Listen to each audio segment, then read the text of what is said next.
Hello. Hi. No. Good afternoon. Thanks, everyone. So I know all of you have been working in e-commerce for a long time. I know you have been interacting with lots of people in the audience for a long time. And I think the MC has done a very good introduction about everyone.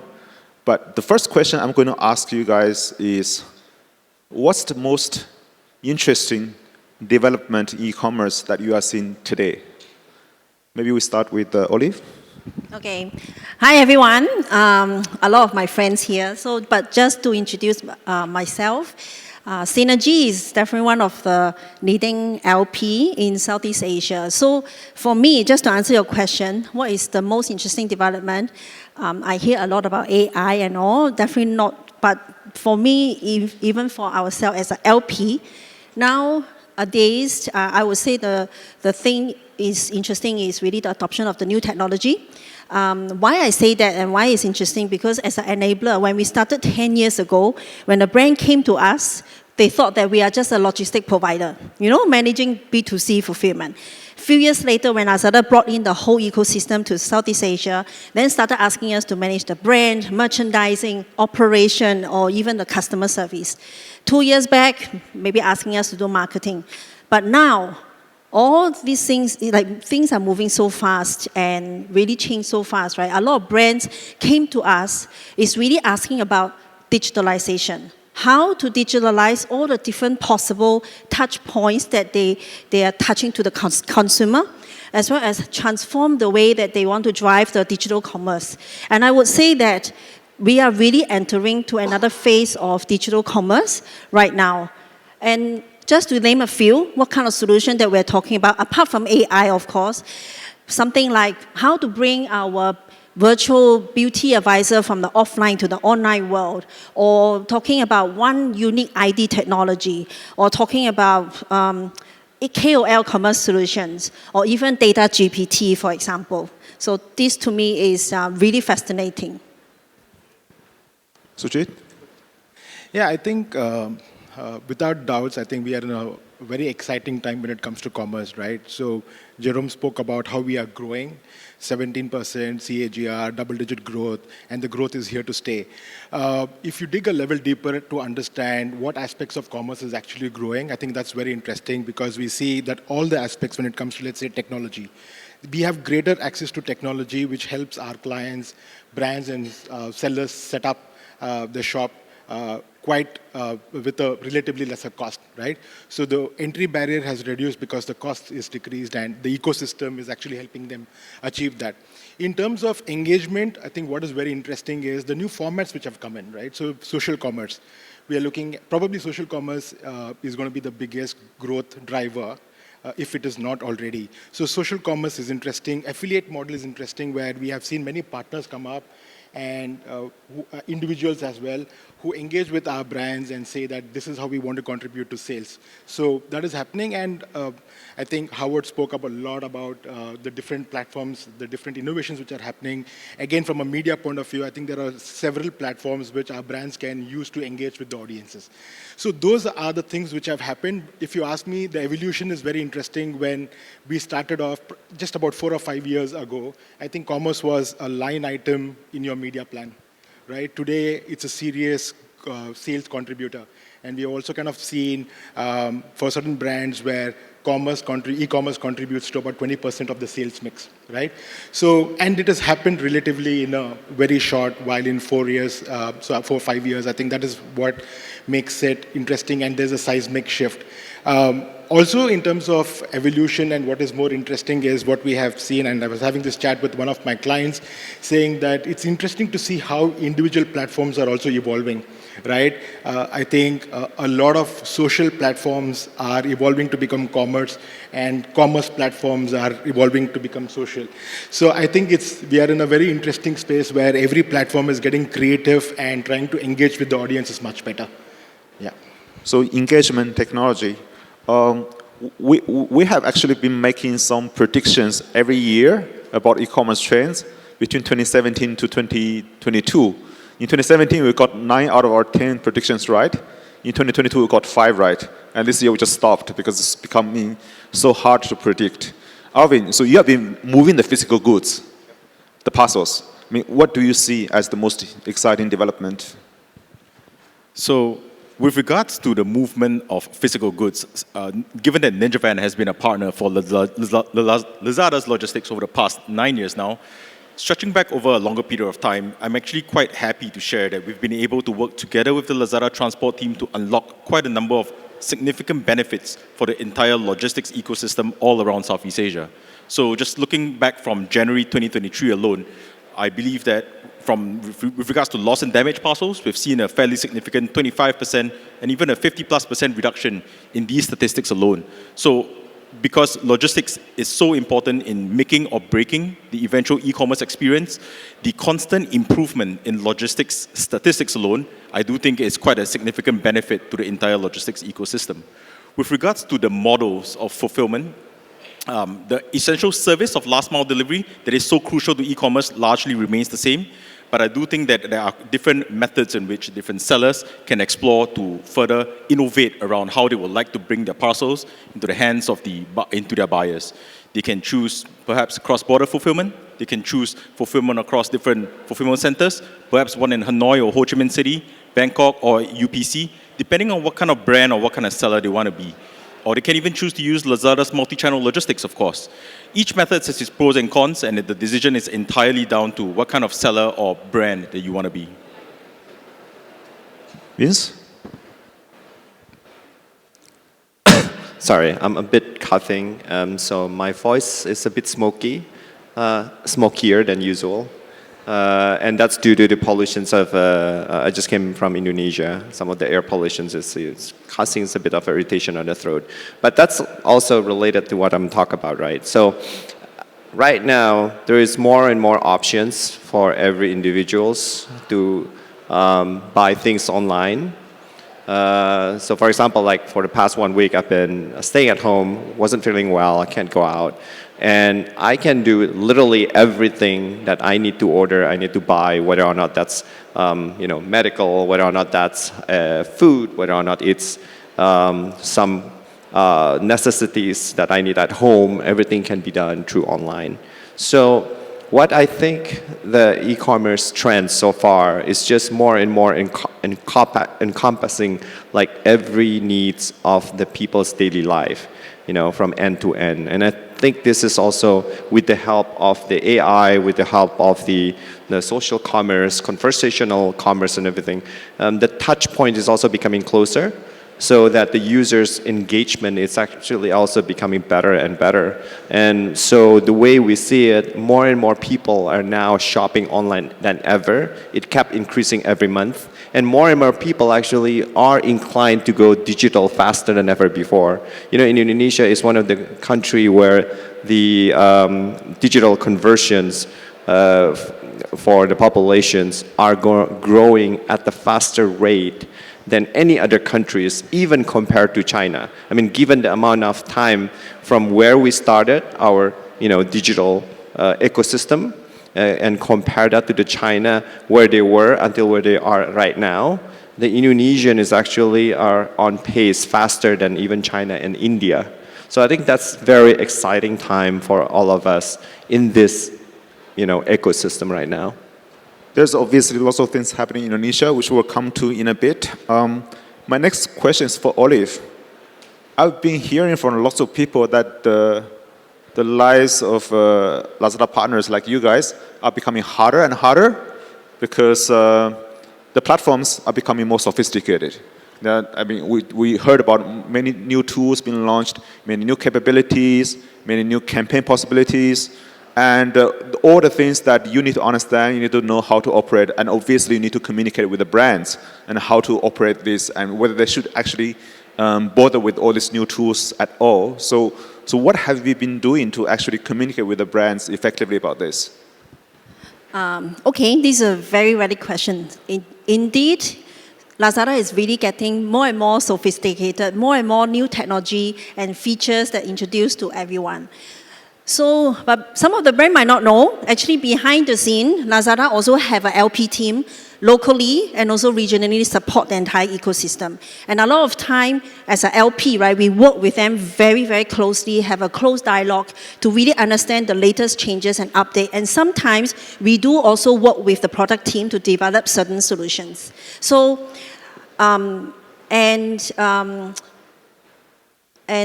right now, so like for example, right now, what we do when the information really cascade down to LP like us, we also have to really work with all the different cross functions, cascade down the information like exactly what's happening, and at the same time, we also actually put in a very intensive training, onboarding, and mentoring our team members to really master the skills. So if you ask me if I were the brands, I would highly recommend that you work very closely with the LP, try all the different new features, and gather the data and also learn from it. And sometimes, you know, on the e-commerce, really, changes is constant. And even sometimes it doesn't work, it doesn't really matter, right? Because we can rectify it and undo almost instantly.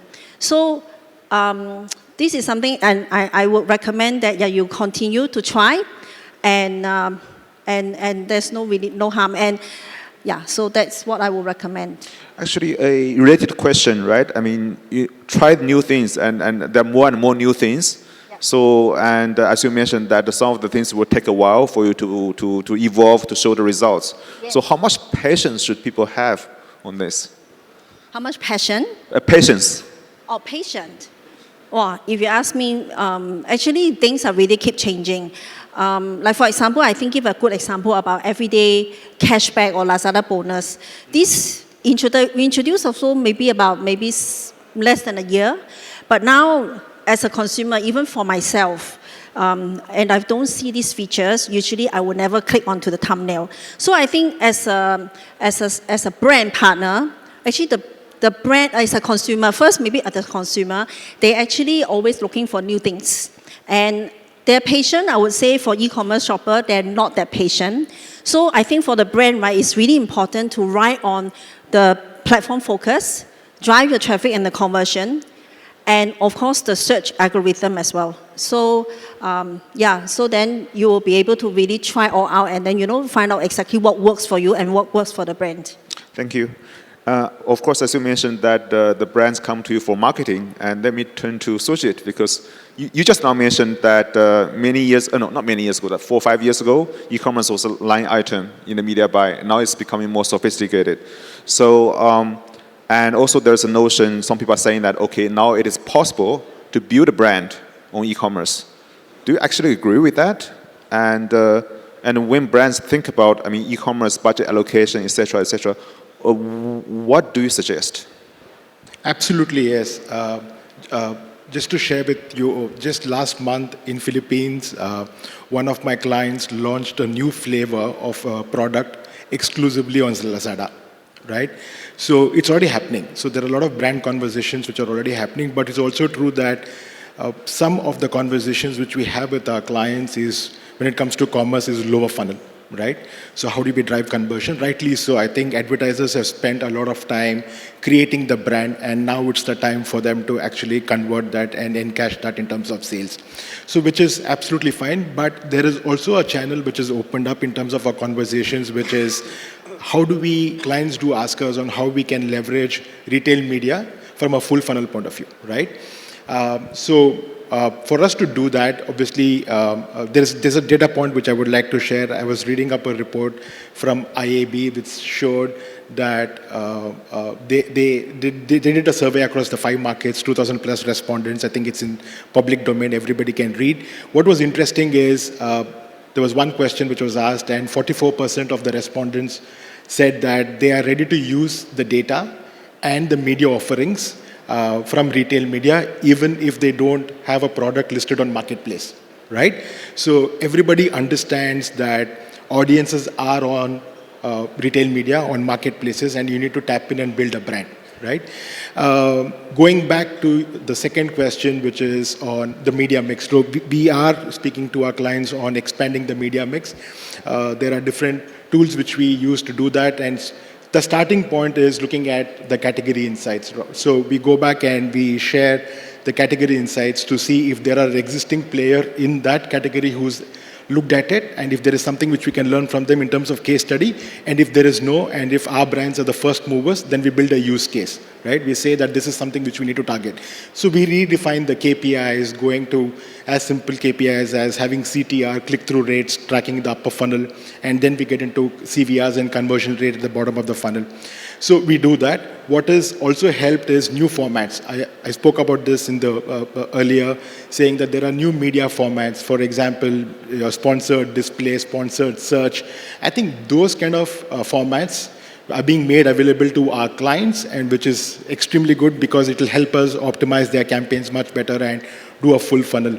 There is also data suggesting, saying that 6 on 10 searches are now happening on marketplaces, right? Which means it cannot be ignored. So we need to look at it from creating the demand and utilize, and then converting the demand on marketplaces as well. One last thing in terms of technicalities of getting it done, I think we have brands who are category leaders when it comes to ROAS, right? So we are already in the green.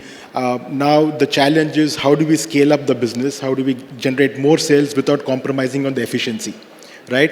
So it's easy to say, but it's very difficult to do. And I think the answer to that is, it depends on how precise we are in terms of audience targeting, right? Getting access to more shopper data is hands down most important for us.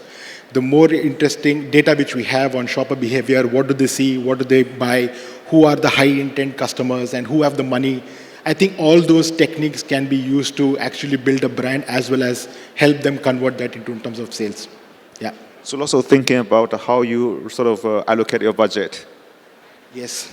Sorry, your question. So also thinking about how you should really allocate your budget. Yeah. I think one is we look at from campaign to campaign success. That is one thing. At the same time, a lot of investment and time also goes in looking at secondary data, looking at data, first-party data as well, to understand where the audiences are. Where are they? What do they want? When do they want it? I think if you get this right, automatically your conversions will be much better. Yeah. Thank you. My next question is for Vince. So we know that Dana really surged in popularity during and after pandemic. Over the last 18 months, you can't imagine how many investors came to us and asked, how did Dana do that? Is that replicable? And what's going to happen next? And how is that going to impact the ecosystem? We see there's lots of innovation made in the payment space. And how do you think that will be relevant for the brands that we're talking about here today? And when we look at payment, how do we look at beyond just a cost issue or a throughput issue into something which can really help them with marketing and customer experience? What's your take on that? Okay, so we've been very fortunate to be able to grow for the past 3 years significantly in Indonesian market. We've been top 10. We've been number 1 in terms of downloads or active users, even on the ratings for financial app, and we've been top 10. In fact, top 5 app for overall all categories app, and we've been so fortunate because there's few things that came into play at the same time. Some of it we had a hand in it, some of it we didn't. For example, the pandemic, it's really causing a lot of people to be forced to go digital because they have to stay at home. So a lot of their financial activities, payments, buying online, everything has to be done through digital. So that helps a lot. But at the same time, the key is also the government has been pretty supportive of these digitalizations. In fact, it's one of the top 3 pillars that our president in Indonesia has put into his agenda up until end of his term. So we hope the next president is also going to do the same thing, which is we're confident they are, because they have such a good impact in Indonesia. But the key here is that what all of us in the industry has been trying to do is to make sure that acceptance of digital especially digital payment, is universal in Indonesia. And that's actually done. Has been done, right? So when I give an example, I was in Bali about a month ago, and on not a short trip, I was there for almost a week, 6 days, and on that trip, I purposely did not bring my wallet. I mean, I brought it in my bag, but it's just as a precaution. So I spent the whole 6 days traveling in everywhere, and I go to all the places in a marketplace, in physical marketplace, in street side vendors, in upscale hotels, in boutique restaurant. All of them, I did not need to use any of my physical wallet. I just used everything digital. So basically, you didn't bring a credit card as well. You just used Dana. I don't need to bring even credit card. I just use completely end-to-end Dana. And at one point, I also ran out of money in Dana because I forgot to, top it up. And we also provide credit now, so then automatically I can go to that credit line. And so that is the kind of experience that we will see happening, not just to me, but across everyone in Indonesia. So the biggest issue so far has been not only, so acceptance is done, right? Acceptance is universal. But the biggest issue for a lot of people is that some of the people are banked, some of the people are still, the majority of the Indonesian population is still unbanked. So their biggest issues is actually how to convert from their physical cash to this digital ecosystem. And that's actually going to be done kind of initiative by the industry and the government to solve that pretty soon. So in the last 2 years, there's been, I don't know if you guys know about this, but there has been a conversion of all the physical merchant in Indonesia to accept a digital wallet, and then the government set up a new standard, QR standard, that's are interoperable to all the digital wallets in Indonesia. So one standard for every merchant. The good thing about this is not only now, there are more merchants that has digital acceptance than even merchants that accept cards. And by significant amount. There are less than 2 million merchants in Indonesia that can accept cards, and there's 27 million of merchants that accept digital payment. And in the next 6 months, this 27 million merchants will also be a place where people can actually top up their wallet, their digital wallet. So all the merchants now will be accessible for people not only to pay, but to cash in and cash out.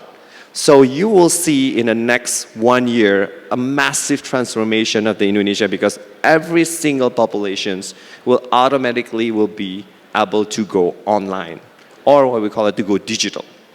So that will benefit the ecosystem, right? They will benefit the people because everyone will get to be in this ecosystem. Everyone who knows to do things will know that digital is better. And so everyone in e-commerce will be immediately accessible to these people. So you will see such a massive change in the next 6 months to 1 year. So I'm very excited about it. Interesting. What should brands do, and how should they look at this opportunity and tap into this opportunity? Because everyone is digital, and what should the brands really do when they work with platforms, when they work with... But that's the thing, right? So when everybody was wanting to talk about the growth of e-commerce, the growth of e-commerce is it's still good, but everybody was starting to see what if some of the people can't be able to go digital because of these issues with non-bank populations. That issues now is being resolved, right, by the government and by the initiative of the industry and the government. And so the opportunity for all the brands here is also to work together, not only with just the e-commerce or with the payment companies such as us, because we have touch points with the customers as well, so the ecosystem can be larger for everyone. So working there together, collaborating together for the brands is actually going to improve not only just the engagement, but potentially new customer base to go to your brand as well. So basically, as friction is being removed, that for the next 6 to 12 months, you will see an uptake of opportunities. Talk about friction. To Alvin, I remember earlier this year, I was having discussion between a Chinese platform and an Indonesian logistic provider in Jakarta. And the Chinese platform was asking, how can we make logistics in Indonesia more efficient? How do we deliver more parcels at lower cost? And the response from that Indonesian logistic provider is, have you ever seen our trucks going above 40 kilometers per hour on average? So basically, I think the industry, the logistics industry has done a lot over the last 9 years to increase efficiency, to reduce cost. Have we hit the plateau? And what do we expect things to evolve over the next 3 to 5 years? Do we see increased efficiency, lowering cost continuously, or what will we see? Actually, speaking on behalf of the industry, I'm actually quite proud to share that over the past couple of years, the entire industry, in terms of service quality, has indeed moved in the right direction across the entire gamut of operational metrics relevant to the last mile industry. And if I were to be very frank, yes, this pace of increase is something that I personally expect will start to plateau downwards, but beyond just pure operational metrics, I do think that we can still continue to look forward to a lot of operational features that can continue to be unlocked on behalf of the entire ecosystem. So let's say, for example, something as simple as electronic proof of deliveries. The most common query that we get as a logistics company is a very simple, where is my parcel? And typically, in the past, we have always had to invest in significant amount of human manpower to search up the status of this parcel, just to give a very simplistic answer, your parcel is in this status or it is in this city. And right now, what we have deployed within NinjaVan are AI-powered chatbot methods that can more seamlessly deliver this simple answer to buyers and no longer have to put them through a fairly painful process of calling us, pressing 1, 2, 4, and then 7 and waiting for a couple of minutes, or having to wait a working day for an email to be replied. So that's one. Or another example is when sometimes you receive a notification that your parcel has been delivered, but you don't see it anywhere on your doorstep.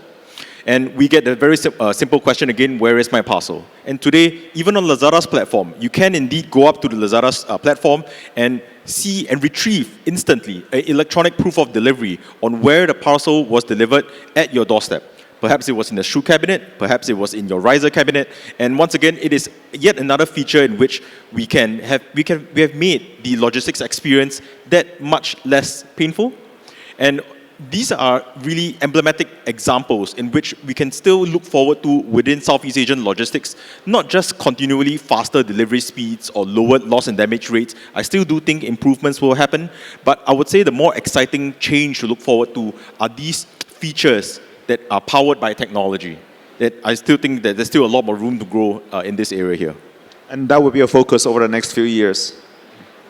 Okay, good. Wow, we're going super fast with time. Maybe one last question for everyone. Since you have been in the ecosystem for so long, and you probably have some thoughts about how the ecosystem will evolve moving forwards in the next 3 to 5 years. Maybe just a quick summary of what you see or what do you expect things to become in the next 3 to 5 years? Who want to take? Yeah. I start first. Okay, so this is a question that I constantly always ask myself. So if you base on a statistic, we all know that the online retail value in Southeast Asia is going to achieve about $250 billion in 5 years' time.